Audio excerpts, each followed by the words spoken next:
Welcome back. Well, the African 2026 FIFA World Cup qualifiers enter the last day on Sunday with some key fixtures lined up. Zambia hosts Niger in a Group E clash that Niger will be trying to win in order to fight for playoff spots for teams finishing second in the groups. In Group I, Mali will be hosting Madagascar, who still have a slim chance of qualifying if other results go their way. Egypt, who have already qualified, will be hosting Equatorial Guinea in what will be more of a celebration of the Egyptians' qualification to the 2026 FIFA World Cup.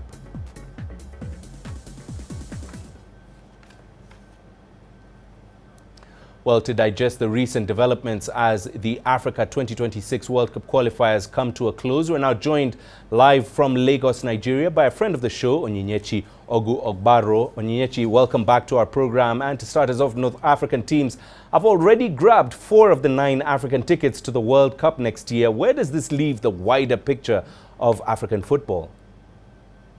Thank you so much. It's a pleasure to be back on the show. Yes, the North African teams have been able to show other African sides, the East, West and Southern sides, how it is done, leaving them to just fight out their tickets at the tail end of this qualifiers. It's not a fluke that we have Morocco picking up their ticket first as the first African side to pick up the ticket for the 2026 World Cup. They have been able to show that their performance at the 2022 World Cup was never a fluke. Finishing 4th at that competition, they're ready to do more, they're ready to make a statement once again. Followed suit by Tunisia, who had a clean run in these qualifiers. We could see that Tunisia had a great run and trying to pick up from their domestic side, their great domestic sides, with a crop of players that are making the Tunisian side. Egypt also under Hissam Hassan. Yes, Hissam Hassan has proven to the Egyptians that he can handle this team. They've been able to show some defensive coordination and attacking flair.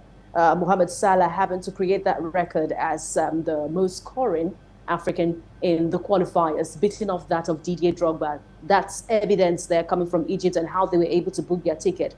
For Algeria, the final North African side that picked their ticket, they will be returning to this competition since 2014. Now, Algeria has been able to go back into your local room and then dot the I's, cross the T's, making sure that they get back on track to make an appearance at the global showpiece. So picking up the ticket, which they would have done a very long time ago, but because of the group that they have been pitted in, it's a very strong side. But they have been able to complete the 4 North African sides. Now, these sides have something in common. They have a great domestic league, and that's a great foundation for dominance on the continent. We could see that they always dominate the CAF Confederation Cup, the CAF Champions League, all from North African sides. And we could see the dividend from the qualifying rounds. But what I would say, what I'm concerned about right now is the impact that these sides will make, even after picking their ticket for so quickly in the 2026 qualifying competition, the impacts that they're going to make in North America when USA, Mexico, and Canada host this competition.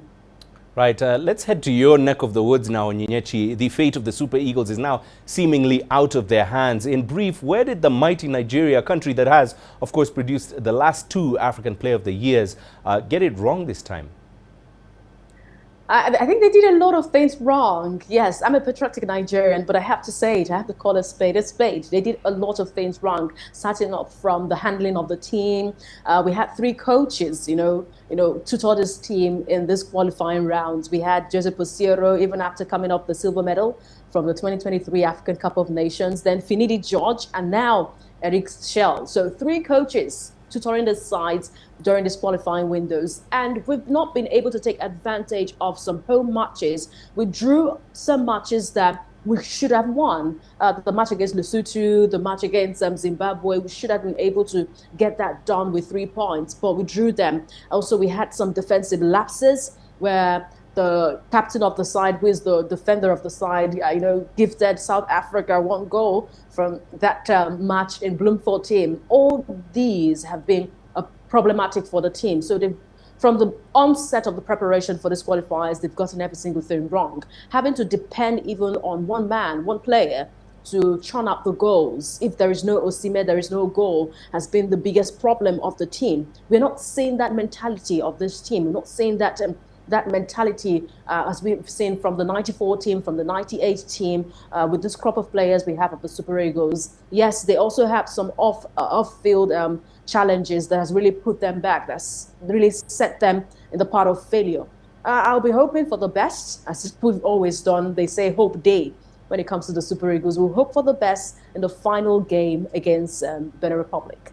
Indeed, hope day for the Super Eagles. We do want to see one of Africa's biggest teams at the World Cup. We're almost out of time here on Onyinyechi, but very briefly, let's talk about Benin, Cape Verde, Gabon and Madagascar, who are in the running to make history by qualifying for their first ever World Cup. Who among those 4 teams do you predict will be playing at the tournament next year?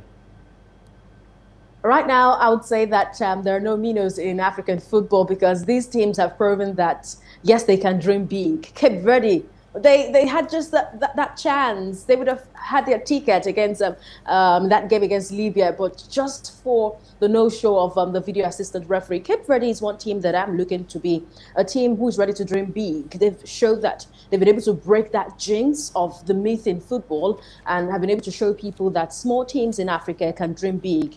If they pick their tickets for the 2026 World Cup, they'll be the second smallest island to make their appearance at this competition. Remember what Iceland did in 2018, that were pitted in the same group with Nigeria. So Cape Verde are on a path where they're showing the world that small teams can dream big. For the fact that they defeated Cameroon in this qualifying phase, that gave them the morale, that really boosted their confidence in that group. They are topping that group at the moment, and you can see that there's a lot of investment that has been in that small team, a team that has got a population of 525,000, just 500,000 people, and they're already breaking the jinx. They're already creating records. I'll be hoping for the best for them if they can make it to the 2026 World Cup. But in Group C, Benin Republic, they're on the verge of picking the ticket. That's only if they can defeat Nigeria in Uyo on Tuesday for the final qualifying round. So Cape Verde, Madagascar and Benin Republic, I'm rooting for those teams. All right, Onyinyechi, thank you as always. A pleasure to have you on our program. Onyinyechi Ogu-Obaro joining us live there from Nigeria.